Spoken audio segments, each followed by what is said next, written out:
Hello and welcome to Bright Talk. This topic today is all about ennobling and enabling employees so that you can boost engagement scores, which matters a lot. So the people who are going to benefit from this is for you if you are in HR or in learning and development, or if you're a manager or supervisor. It'll be helpful if you're an emerging leader, or if you're anyone who's responsible for the development and engagement of employees. This quote that I have on screen for you, that's why this topic matters so much. See, engaged employees outperform those who are less engaged in every single way that matters in terms of measurable business results. So in this Bright Talk, what we'll do is we'll spend our first few minutes talking about employee engagement and what it does for a business. And then we'll shift and talk about a people-first approach that can help you boost employee engagement and realize all these benefits. For those of you I haven't had the pleasure of working with or meeting in the past, let me just briefly introduce myself. I'm Deb Calvert. I am the author of a book series called the Discover Questions, Get You Connected series, and I also write the award-winning blog called Connect to Lead. Please be sure to link in with me, whether it be on LinkedIn or Twitter or Google Plus or Facebook. My handle there is on screen, and I'd really enjoy being able to connect with you one-to-one. I conduct sales coaching as well as leadership coaching, leadership development training, and research in the field of leadership and sales. And before I started this business, People First Productivity Solutions, 10 years ago, I held a role in a Fortune 500 company as a corporate HR director. If you're new to Bright Talk, let me point out two important features for you. First, be sure to notice the link called Attachments. There's good stuff there. It's in the upper left corner of your screen. And I've included some bonus resources there to supplement and extend what we're going to be talking about today. As we come to those, I'll be sure and point them out to you again. And then second, if you're new to Bright Talk, you should know that you can subscribe to this channel. And if you do, you'll get more content from me each month. Because Bright Talk, it makes it really easy to stay on top of what's new and what's relevant. So enough of all that commercial stuff. Let's get right down to business with our topic. And I think the right place to start is with the definition.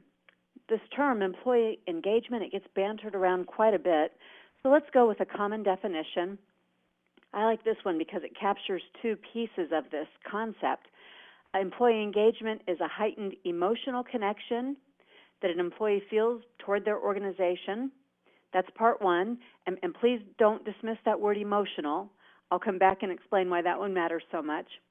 But the second part of this definition, because of the emotional connection, the employee then is influenced to apply additional discretionary effort to their work. The times when they have a choice about how much thought and time to put into their work goes back to whether or not they have that emotional connection. So this will be our working definition. Now let's talk about why this really does matter. And at a high level, it matters because engagement, that emotional connection that the employee feels toward their work, that emotional connection, engagement, is the primary enabler of any business strategy that is successfully executed. It's impossible to successfully execute, fully, optimally execute on a business strategy unless you have high levels of employee engagement. Now, there's a lot of data and proof behind this. I have selected a few pieces to show you and want to piece it together first to show you how it all fits together, and then we'll break it down a bit more. But remember, this employee engagement, we're talking about the heightened emotional connection an employee feels toward their organization that influences them to apply additional discretionary effort toward their work. And what you get right away from that heightened emotional connection, well, of course, it yields retention. Your employees stay with you. And from that means your high potentials are also sticking around. So you're building bench strength toward the future. And you also get a bonus here because that's a reduction in your recruiting costs and the time that you have to spend on recruiting and onboarding and ramping up new hires.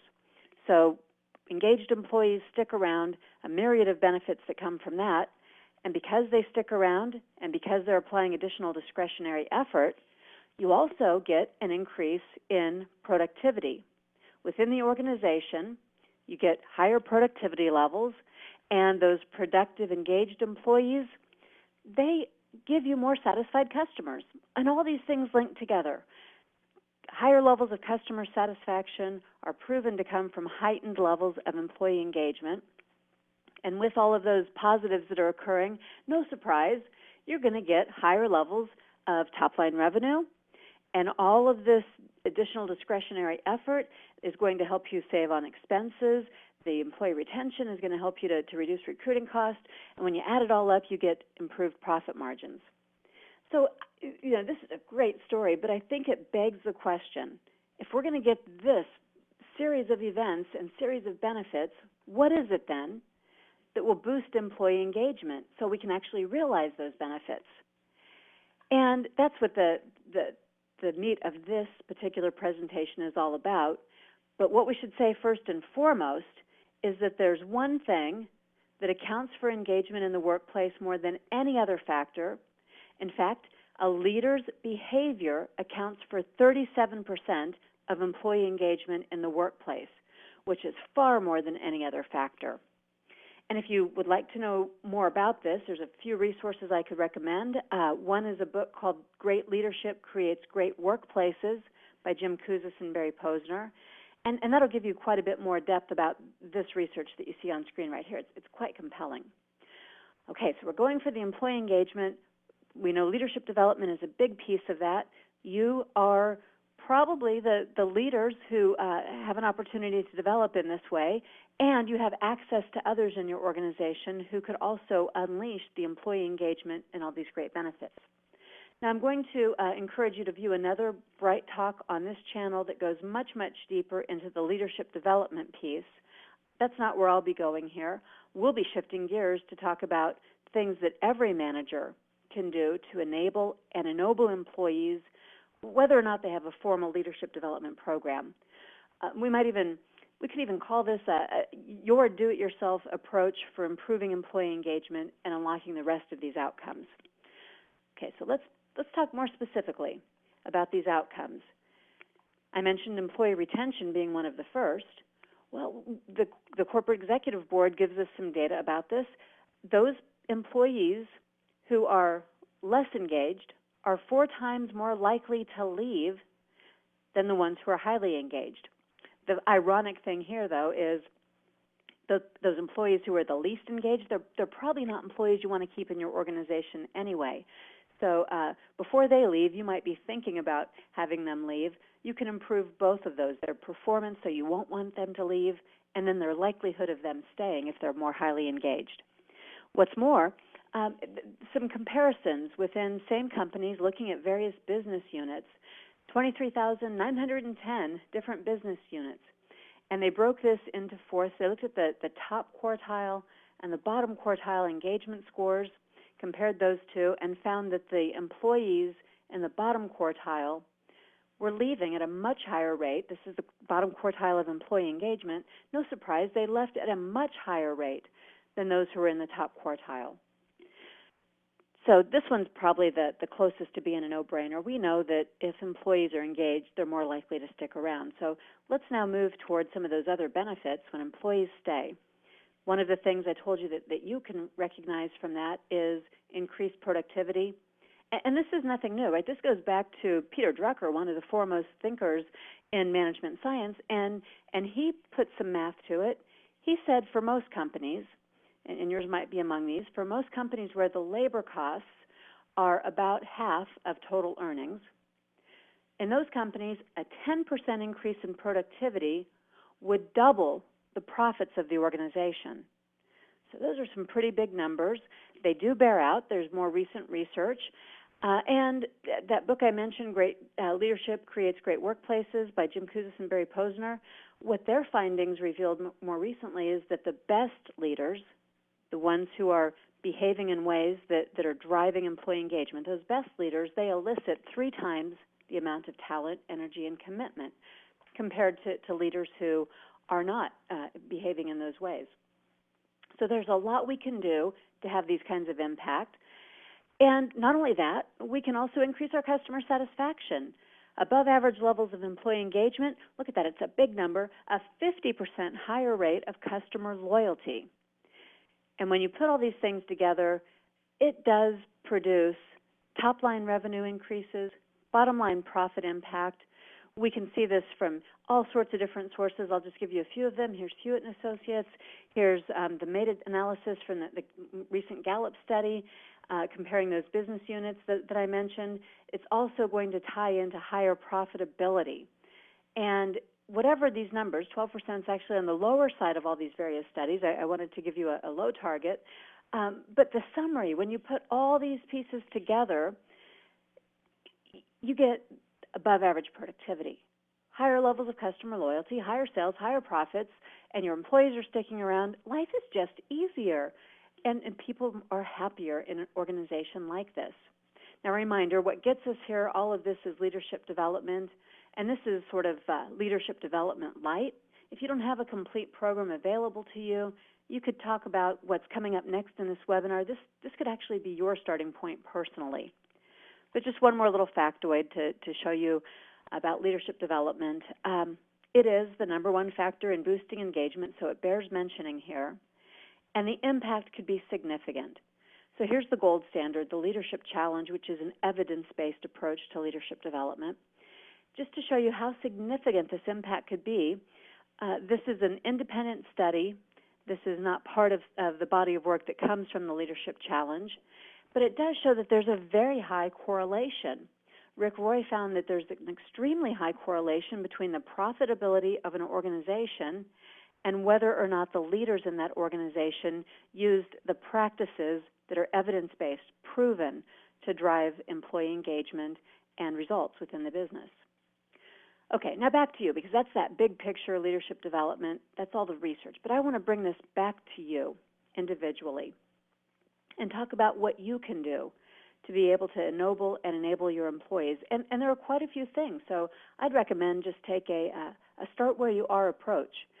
This will be like a buffet. Pick what looks like something that would nourish and help you to get to where you're trying to go. It all does boil down, though, to an emotional aspect. I mentioned that earlier. This emotional connection is an important one. We can't sidestep it. For an employee to be fully engaged, it's not just their talent, it's not just their brain power, it's not just their hands-on work that they do. Engagement is a connection, and connections are emotional. And when we put these two things side by side, the rational reasons that somebody would choose to stick with a workplace, the rational reasons that someone would choose to invest additional discretionary effort, rational reasons being things like I could earn a raise, or I could keep my job, or it's what's expected of me, or my appraisal just came out and I know I need to work harder. Those are all rational reasons. But bigger impact than any of those rational reasons is this emotional commitment, how people feel about the workplace, and more importantly, how they feel about the manager that they report to. You see, it's the manager, the direct report manager, that has the biggest impact on an employee's level of commitment. I'm talking emotional commitment to the team, the organization, and to the job. And we can put numbers behind this just to show you how important your emotional connection is with an employee, that additional discretionary effort that comes from it is. Here are some numbers that help you to see the business case for this emotional commitment. What the manager does significantly boosts the commitment of employees to the team, the organization, and the job. And that's all in addition to impacting how the employee is committed to that individual manager. You know, you've heard this before. The number one reason people leave jobs is that they don't like or don't get along with or don't feel acknowledged by or valued by the manager they report to. Buckingham and Kaufman wrote about this in their book, First Break All the Rules.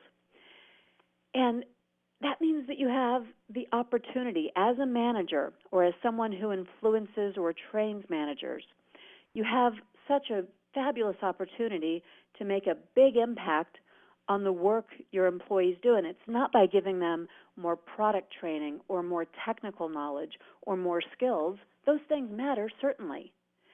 But you don't want to overlook the importance of this commitment. And I'll show you how to build that commitment by enabling and ennobling your employees as we continue to build here.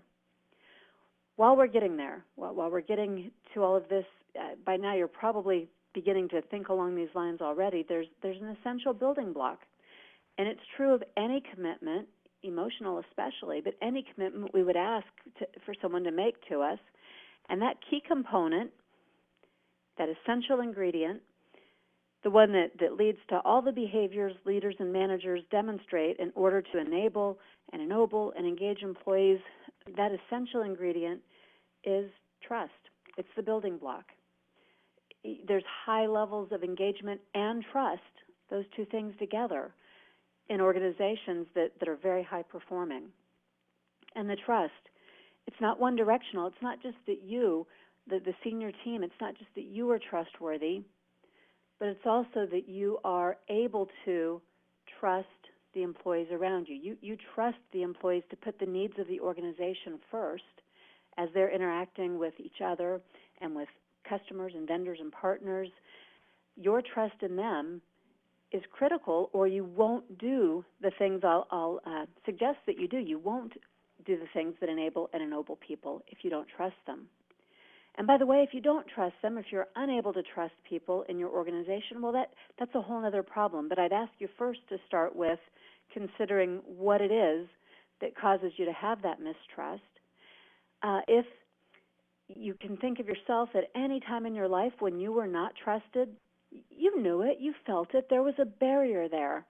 And it caused you to pull back. It caused you to not invest emotionally and to hold back discretionary effort and commitment. So it's important that you think about this and diagnose it. I've given you a tool there in the attachments that may help you. If you'd like to download that, it's free here, and it's 12 Dimensions of Trust. You'll note that there's some interesting things on there. One thing that may pop out is that a dimension of trust is availability. Your availability to your employees enables them to trust you more. They are able to understand you because of your availability and access you. To give trust, you might use this list and look at it to determine on there what's lacking for you, what dimension of trust matters to you, and you feel it's lacking in the people that you're holding back from in the workplace. When you figure that out, you'll be able to build some bridges instead of letting those barriers stand where they are in the way. Utilize that tool. It ought to give you some starting places for some great communications, too. All right, now how do we show that we trust people? Well, we communicate with them. We talk about our successes as well as our challenges pretty transparently, and we involve them in decisions. In fact, we gather information from them before decisions are made. We don't just, at the top of the team, push our own decisions downward and expect people to immediately adopt them. When we have trust, we have a greater sense of engagement and involvement. What you also get from that is that people will bring their ideas and issues and concerns to you sooner. You'll be more tapped in, and that will be one of the ways that their engagement helps you to yield all the other results that we saw as beneficial. Okay, now we got to get down to the nitty-gritty. The clock is ticking fast. So I am going to talk about enabling others and show you 6 specific ways that you can enable others. They'll be high level. Every one of the 6 could certainly go deeper, and I'd invite you to be in touch if you'd like to take any of these a little bit deeper in your organization. But after we talk about those 6 enabling ways, we'll shift gears and talk about 6 ways to ennoble. Now, what's the difference? What are these words all about? Let's start there. When I talk about enabling others, I'm talking about the things that you do to make someone ready, to help them to have the means, the resources, the capabilities they need, including authority, to do what you're asking them to do. When you enable, you make it possible, you make it easy for people to do something. Now, at a high level, enablement includes tools and training and trust and resources and time, all those things. And if you're not enabling, if you're not providing tools, training, resources, time, and trust, if you're not giving power away and sharing it, if you're not enabling, you're potentially disabling people. You're keeping them from doing all that they could do. and from contributing everything that they could be contributing to the team. So all of these things matter. They're easy to do in some situations, harder in others. But as an emerging leader or as a manager or as someone who develops people, you'll have to find ways to enable them, to give them some competence and authority, and to make them more able than they currently are. What I'll talk about next are some tools for doing that. Specifically, we'll talk about these 6 tools, and we'll just dive right in to talk about each of these that will signal to others, that they'll be telling others that the work you do really matters. It matters so much to this organization that we're going to prepare you to do it well, and we're going to back you up so you can continually get better and better at this work. By the way, I picked these 6 items because as I work with teams as a coach, these are the gaps I see most often. When it comes to enablement, these gaps show up over and over again.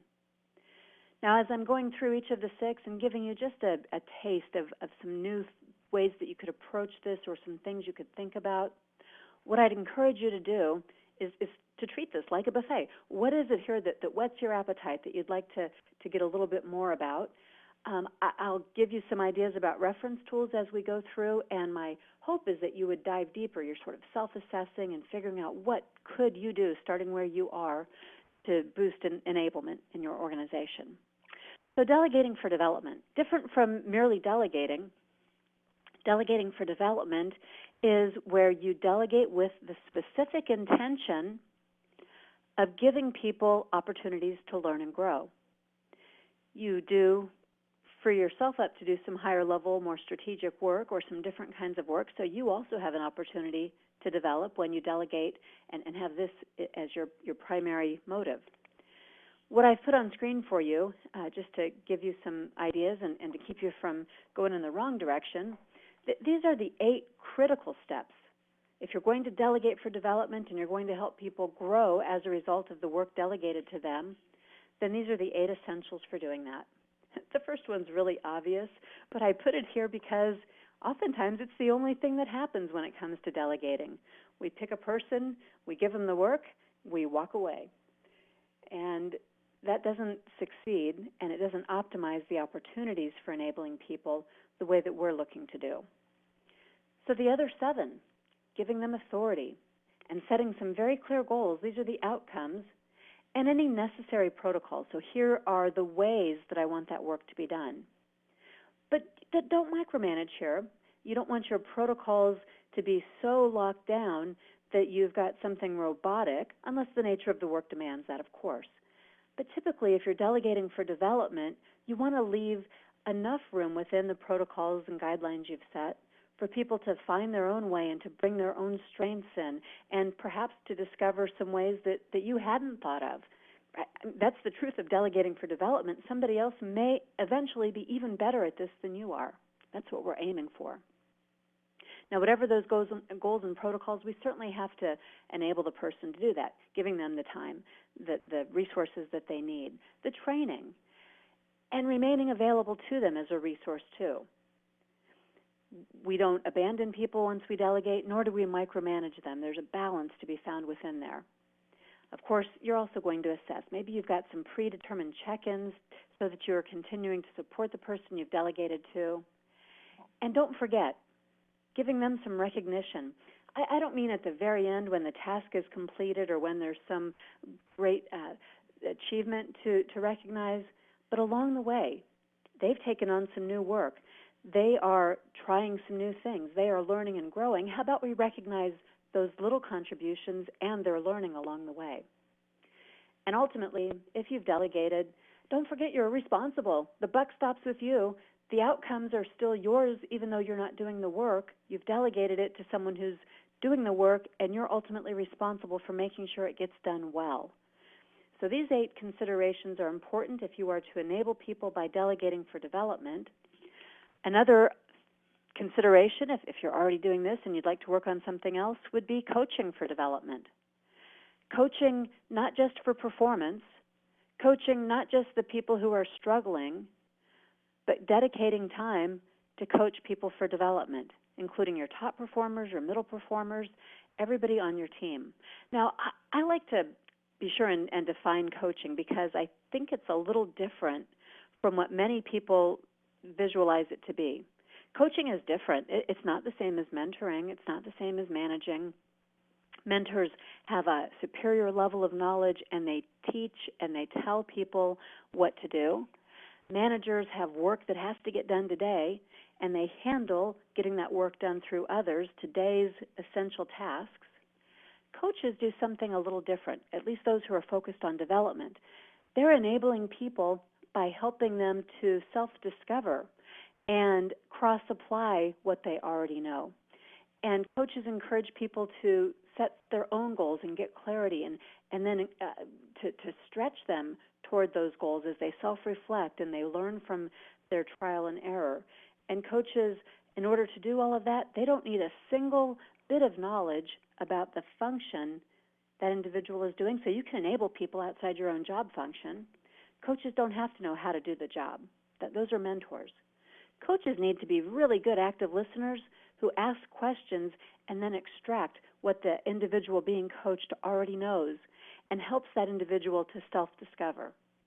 And most importantly, when you're coaching for development and enabling a person in these ways, you're focusing on the future, not the past, not even the present, but focusing on the goals and what it will take and how they can reach them, helping them self-discover the ways to overcome their own barriers and to stay focused on what matters most to them.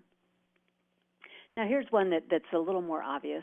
We got to put it here, though, because so often people find themselves in jobs, maybe they're new, and in those jobs, they don't have adequate training. They're left to their own devices to sort of figure it out or to pick it up from other members of the team who may or may not, by the way, be giving them the messages you want them to receive. So whether you're onboarding or whether these are employees who are now being delegated some new work or they're developing for next level roles, don't neglect the skills training that's needed. And skills training, again, not just the technical knowledge, for people to be fully enabled and to be emotionally committed in the workplace. When they're new, they need to be connected to the values and the fundamentals of the culture, to be able to understand what is it about this place that makes it unique and special, and what do I need to know to be able to fit in here. And beyond that, people at every stage of their career, they do need some soft skills training, whether it's emotional intelligence or whether it's candid conversations or how to use your voice. There are all sorts of soft skills that if people could have access to them, they wouldn't have career stallers and stoppers in their way. You'll know the right soft skills for any employee because it's the thing you're writing up on their review for the third time in a row, and it's driving you nuts about them, and why won't they just learn? There's a gap. Is there some soft skills training that you can point them toward, a resource you can provide to enable them to work through that gap? And, of course, hard skills, whatever they need for the job. I strongly encourage you to consider, for your high pose, for anybody who is looking to move into leadership roles at some point, but even those who are natural leaders and influencers, consider giving them a little emerging leaders support. And that doesn't have to be expensive, and it doesn't have to be risky. It doesn't have to be time-consuming. In the attachments here on Bright Talk, I've given you access at no cost and no obligation for a starter emerging leaders training. It's completely free. It's open to anybody that wants it. And what it will do is just give folks a frame for leadership to think of themselves as leaders and to begin exploring within their own career how they can lead and how they can lead deliberately and effectively. Note that's not manage, and that's got nothing to do with job title. It's about realizing the leadership potential within themselves. You can check that out if you're interested, but feel free to share that with anyone you think could benefit. Well, enabling also includes being inclusive in your decision making. Being inclusive doesn't mean you give up any of your authority. In fact, this expands your authority because you have greater levels of buy-in, and you will have more influence when people feel that you have been thoughtful and inclusive as you make decisions that affect them. You want to be inclusive in the decision-making in many ways. Think about your process for decisions. Who do you ask and consult and share information with and get reactions to before the decision's made? Again, let me be sure and point out, I am not talking about a majority rules, democratic way of decision-making here. That's not always appropriate. I'm talking about getting input so that when you make the decision, people will know they were heard. Even if you did not make the decision they were hoping for, they will feel more a part of it and be better able to support it because they were listened to. Share your decision criteria. You're enabling people if they understand how you came to the decisions you came to. That way they can anticipate future decisions and they can understand those decisions and they won't feel like they have to operate in the dark. Communicate about your decisions, communicate about the roles and responsibilities of people who were involved in that decision so that folks know and it's transparent. Of course, all of this is especially important when it comes to change management. As people resist change, they need to know if they're to be enabled to work through the change. And don't forget, after you've made changes or after you have announced new decisions, check back, do some impact assessment with those people who are affected by a decision. It's important in terms of their enablement and their commitment for them to know that you didn't move on and forget about them or care about them. You did, in fact. You cared enough to come back and check in. So that is another way. You're getting a buffet here. Enablement also includes team development. We talked about individual development in terms of skills training and coaching, but building teams also enables people because teams offer so many opportunities for people to get new skills or to gain higher degrees of business acumen. So if you can help people understand team effectiveness, if you can help them to understand those skills they need to interact with others on a team, maybe even give them a taste of project leadership, all of those things will make them better collaborators, better negotiators, better participants in meetings, better in the work that they do because they see the bigger picture now. So finding opportunities to enable people by appointing them to teams or by encouraging them to reach out to other members of an existing team. Now, I mentioned that I'd give you some pointers toward resources. If team development and team effectiveness is important to you, be sure and look at our website. It's been on screen there at the bottom. We have a blog, a weekly blog called Connect to Win, and it's all about team effectiveness. And every week on Friday when it comes out, it also has next steps at the bottom that give you additional resources every week, infographics and other places you can go to get information that will benefit your team. Enabling individuals, enabling team members, it all involves connections, as we said. So let's talk about your connections. If you are a frontline manager, if you are a senior manager, what are your connections with the people that you want to enable? Because enablement never happens in a vacuum, and this emotional commitment can't happen without you being directly connected to people in various ways. One-to-one meetings are one way that managers connect with their direct reports. But there are best practices and not so good practices for what happens during those one-to-one meetings. And if you'd like to have a blueprint for the most effective one-to-one meeting, again, on our website, there's an infographic about this, and I'd encourage you to come and take a look and download that. Conducting your one-to-one meetings, here's the short version, ought to focus primarily on the future to enable people to do what they need to do going forward. That's what those one-on-one check-ins ought to be primarily looking at. You have other places to review performance and to look backwards, but do remember that looking backwards at the things you can't change can be deflating, even disabling to employees as opposed to enabling them. Your feedback matters. Your ability to have candid conversations with them matters. All of your connections, even on down to the team celebrations, try to answer in every one of those dialogues the question that people inherently are asking, always asking in the back of their mind, do I belong here? Is this the right team for me? Am I in the right place? Is this work gratifying? Am I able to make a contribution? Do I belong here?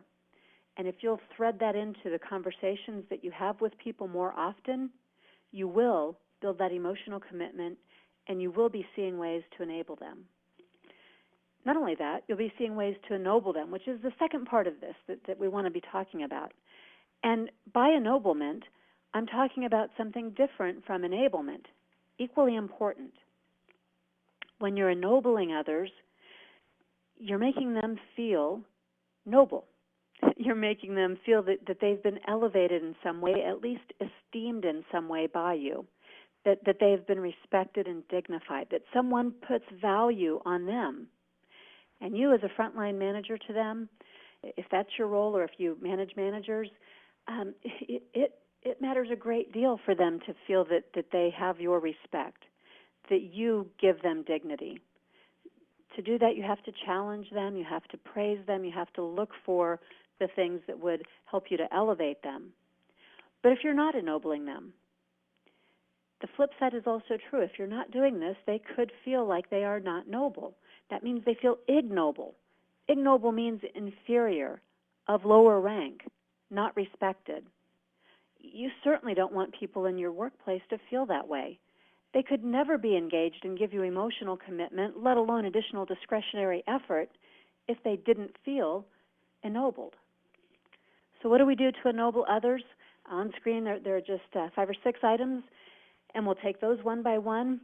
But what you're saying when you do these things with individuals, you're saying to them, the work you do really matters, and so do you. When you ennoble people, you're saying, you matter to this organization. You matter to me, your manager. You matter to us, the senior team. And because you matter, I'm taking time out of my busy day to do these things with you and for you. This is the essence of putting people first. I'm going to show you the ways that you can do this. Many of them, there are also free tools available at our website, People First Productivity Solutions, People First PS. We give away these tools. I just want to be clear. We give them away, these tools and tips, because we fundamentally believe, we were founded in this principle because we believe that everyone should have access to content that helps them to be a better leader. Beyond that, if you'd like to go deeper, we do. We offer coaching and consulting and training. But because the people in your organization matter, because they deserve the very best leadership, be thinking about these items that you see on screen, the ways that you can ennoble people in your organization. It starts with getting acquainted with them. From the day they walk in the door, letting them get to know you, tuning up your listening skills so that they know that when they're talking to you, you really are tuned in, you're available, they can trust you.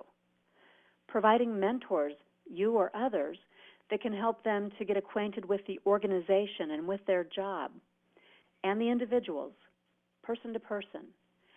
Giving them the who's who. How can I find and reach out for the support that I need and make as many of those valuable connections as possible in a meaningful way?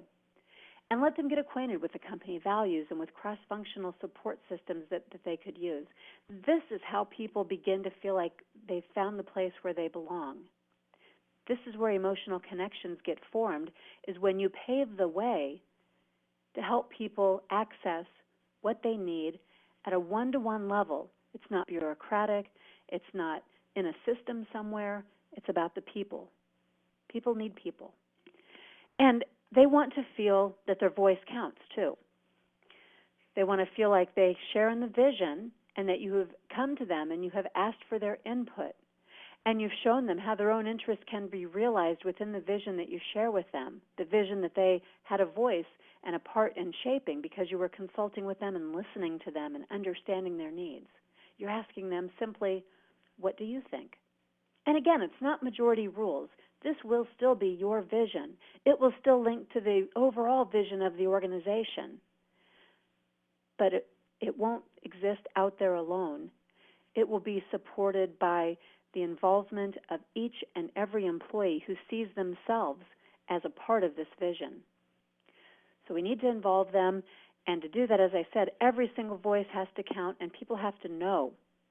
They have to know that disagreeing with you is okay. They can't be afraid of being squashed. They need to know that even if you don't agree with them, that you'll listen. In fact, maybe you even go so far as to invite dissenting opinions so that your decision quality improves. And maybe you mine for conflict in meetings to avoid groupthink. And because you understand that the value of these people that you've hired and brought onto your team, you didn't bring them there to be foot soldiers or robots. You brought them there because of their unique perspectives and expertise and opinions, their point of view that no one but them may have. So you value that, and you give people permission to use their voice. And when you do, every time you do, you boost their confidence. They are willing to take a few more risks and to try some new things. And by doing so, they develop competence. They'll be more open. They'll ask you more questions. They'll listen to you because you've listened to them. You've listened to them with empathy. They're going to listen to you in a way that demonstrates their emotional commitment that is reciprocal for that. So these pieces all fit together. Of course, we also ennoble people by rewarding and recognizing them. They're not just a cog in the wheel. They want to make a contribution. We're helping them to make that contribution by showing them the answers to these questions. What you can contribute is this. And one of the ways that I make sure you understand that is I tell you, and I performance manage you, but I also celebrate you when you do what I've been looking for you to do and when those contributions pay off. And I call it out. I let you know when your work has had a big impact in serving the vision or advancing the mission of the company, because I know that you are needing to hear that you're important and that your work matters and that you are special. Your voice is unique, and so are you, and your contributions are critical to us. You aren't just someone who could be replaced tomorrow. And even if you could be, I don't want to. That's hard work to go out and find somebody else and to do all that recruiting and starting from scratch. So people matter. We just have to let them know they matter because they're not cogs in the wheel. And we do give them rewards and recognition to affirm that. We remember that there's a positive to negative ratio. For every one constructive feedback we give to people, we need to give them 3 positives. And if we look, the positives are there, just waiting to be given. Let's recognize effort in addition to achievement, and let's affirm and dignify people and reinforce the things we'd like to see them doing more of. And to make it good recognition, let's make it timely and personal. That's where the emotional commitment is important again. And let's make it meaningful because you took the time to notice. Now, doing everything I've talked about, it does require a shift in mindset. It's a people-first mindset shift. I've given you a dozen specific areas to focus on for ennobling and enabling people. You probably want to start with just one and go deeper with it. Invest your time and energy in the people around you because it pays back huge dividends in all the ways that stem from employee engagement. Doing any of these things, though, any one of these requires that shift to thinking about people. Before your paperwork, before your projects, before the company's products, even before the company's profits, people come first because they matter, and you get none of that, not even the profits, without the people. Ennobling and enabling people demonstrates that you believe in this, and it does result in improved engagement, which translates into real results. How you grow a business is by putting people first. And we can help. Here at People First Productivity Solutions, we build organizational strength by putting people first, and we look forward to helping you do the same. Please don't hesitate to be in touch with us.